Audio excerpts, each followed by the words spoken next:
How do you switch on your capacity to be creative and to turn these creative ideas into innovation? How do you switch on the powers of your mind? Every human being has the capacity to store the equivalent of 7,550 volumes of Encyclopedia Britannica. Everyone, not just the Einsteins among us, but every single person has this capacity to turn on the powers of the mind. And this is what we're going to talk about over the next few sessions on creativity and innovation. Welcome to the most important event of your life: how to enter and realize the empires that lie within you. Because the greatest of all empires is your own mind. First, of course, you start by stating your problem. Let us look at the process by which you understand and recreate the solutions that lie within you. First, identify your problems. Problem statement. What is the problem that you want to solve? And this should be in the form of a question.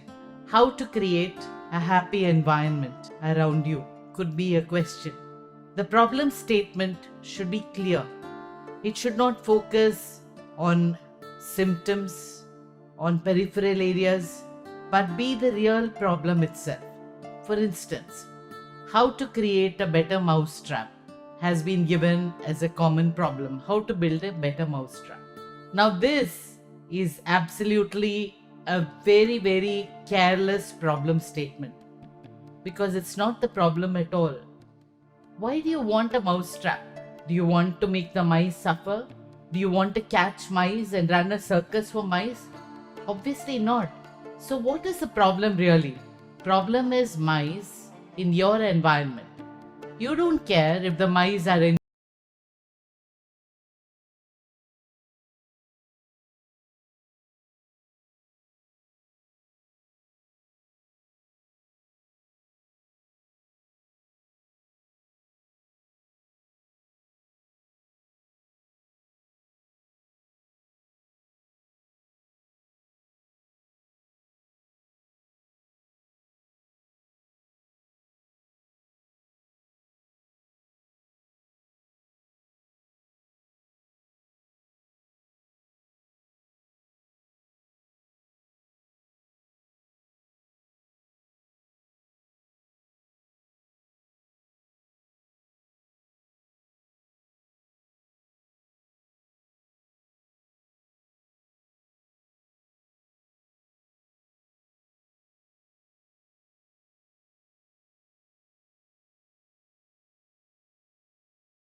ideas would pop up in the doctor's mind till you told him that your headache was probably your mother-in-law.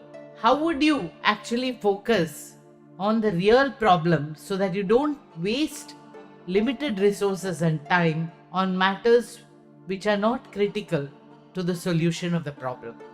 So the most important thing is to look for your problem. You should be as concerned as Sherlock Holmes to find the right problem. And thinking doesn't cost you anything. So really look under various heads. How do you look for a problem? you take a very interesting thinking tool called the 6M. And this can be used in all areas of the process of thinking and implementing creative ideas. The 6M's: men, materials, machines, methods, markets, and money. Look at the 6M's and see what the problems are in each of these areas. Get all the people in your operation involved in this. Understand each area in depth. Under men, you would start with recruitment, and then you would continue with training, making sure that all your employees are engaged, and a whole day would be consumed in understanding the problems regarding men. Because if you were to switch on the men in your operation, you would have the kind of response that you cannot imagine from anything else, because empowered men, inspired women can recreate the whole world. As we have seen, a single person can reimagine your whole reality if they're treated properly, if they're chosen properly, if they're guided and mentored correctly. Materials. A variety of materials can be considered instead of rushing to import the most common material used by any of your friends and associates. Machines. Machines can be created, invented on your shop floor itself. And do you know whom to ask? Not the person at the top of your technical chain of command, but the person working on the shop floor, person who deals with the machines every day and who has a clear idea on what exactly to do if he were to substitute the expensive machines with 2 or 3 small tweaks to existing machines.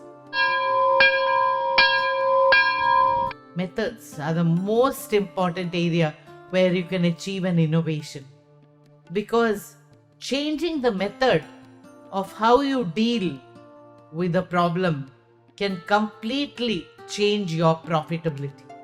If we are to look at the whole history of Walmart, of how a middle class boy became the second richest man in the world, second only to the Emperor of Brunei, who had to do nothing to be the richest man in the world except to be born his father's son. A decision which most of us have not taken at the right time, unfortunately.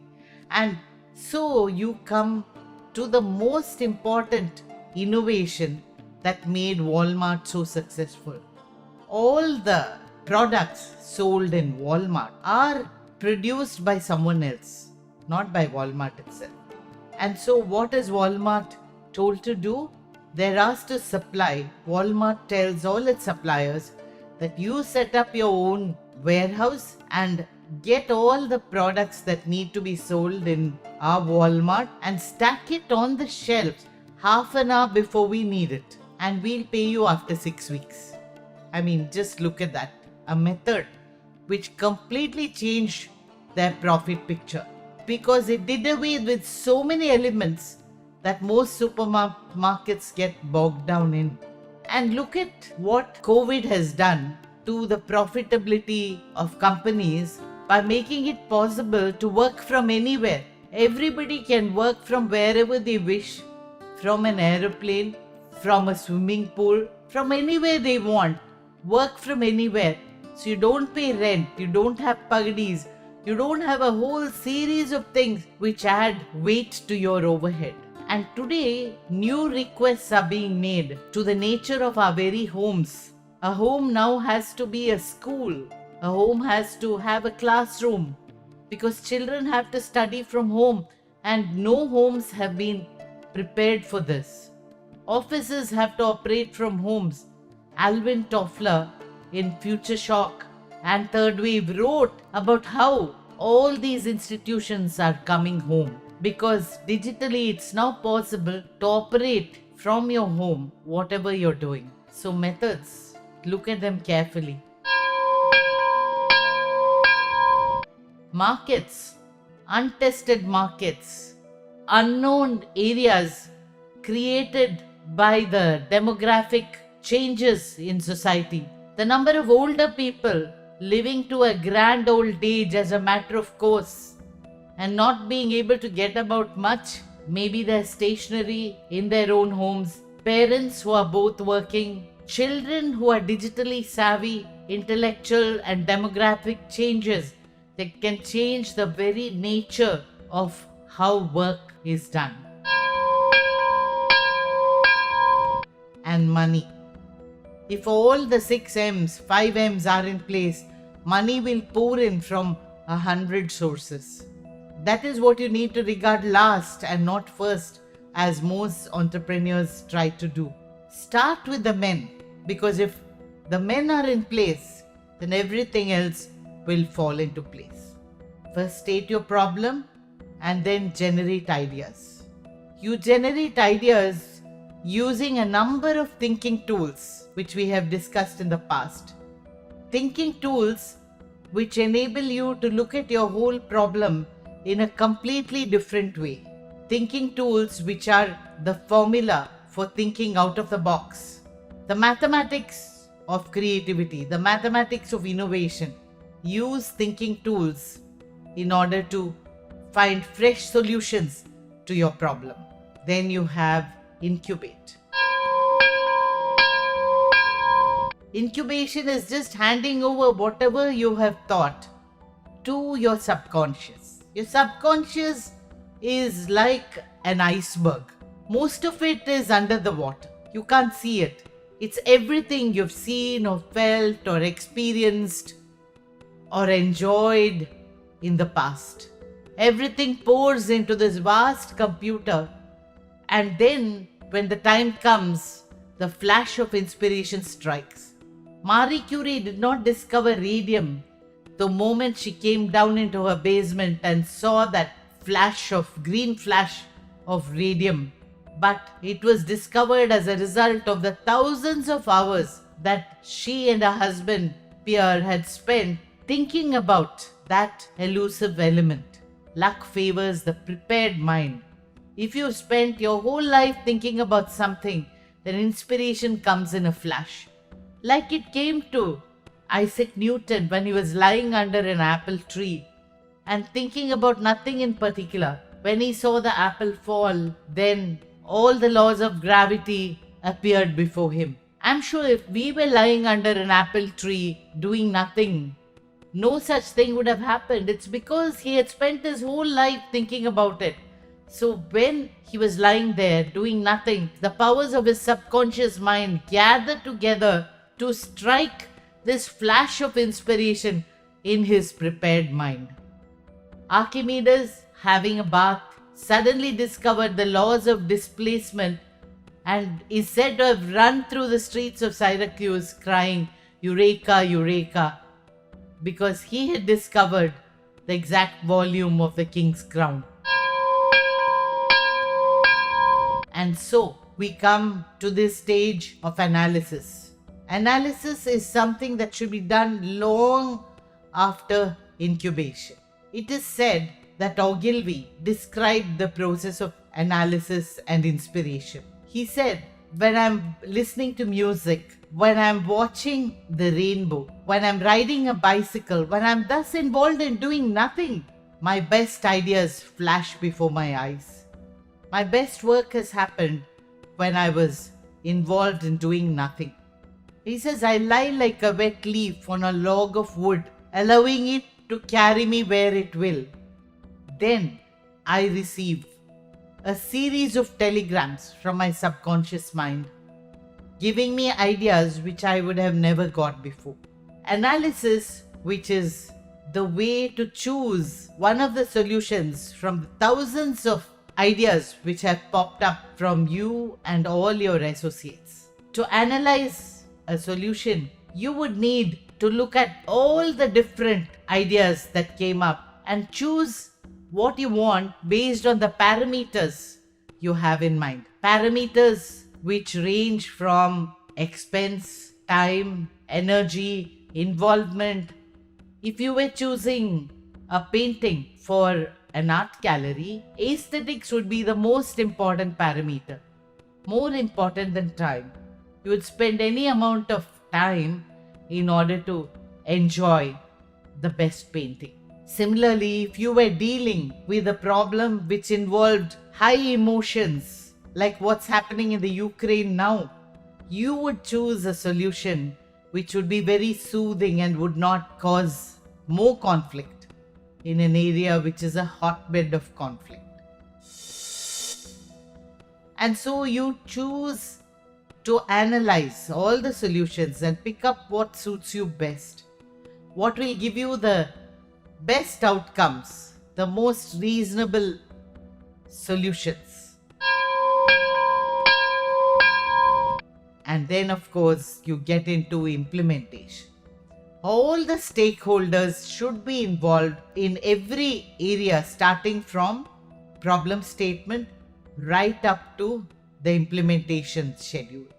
Because if you give people a ready-made solution, you will not get the kind of enthusiasm you need in order to get everybody working at top speed. So you should involve everybody from the beginning, from problem statement right up to the close of this whole situation, and that is implementation. And here you use a thinking tool called 5W 1H. When do you want to do this? In the first 1 year? In the first 5 years? In the first 1 month? 60 days? 9 months? So you develop a plan with a timeline, because if a solution does not have a timeline, it's never going to get done within the budget. So start with when. What are you going to do for the first 1 month, 3 months, 6 months, 1 year, and 5 years? What are you going to do? When are you going to do it? What are you going to do? And each timeline will have a particular action that needs to be completed. Why are you doing it? This is a gateway question where you make sure that you're not doing something you don't really want to do. Why are you doing it? You can still not do it if you feel it's not necessary. Where are you going to do it? In your own home? In your city? In several cities all over the world? And what would be the timeline when you are gradually going to ramp up? How are you going to do it? And this is where you use the 6M: men, materials, machines, methods, markets, and money. How are you going to do it? The 6M. Who is going to do it? Very important, because if you're going to do all these things and you don't know who is going to do it, you'll end up with having nobody doing it. All of you know the story of the king who called all his people and told them that I would like to collect a tank full of milk to bathe the god in the early morning. So all of you just pour in 1 glass of milk into this tank. Everybody poured their glass of milk, and the king came at the correct time, maybe about 10 o'clock in the morning, to conduct the ceremony of bathing the gods. And he found the whole tank was full of water, because everybody felt that nobody is going to know if I pour water instead of milk. And so we wind up by involving every single person in the implementation schedule and making sure that everybody knows who is doing what and who is responsible for each of the things that is going to be done. I'd like to close this section of the thinking tools of innovation and creativity. I would like you to look at this as the first step you take to get a bird's eye view of the process by which you ensure that everything you do moves you towards the process of creativity and innovation at the highest levels. Thank you.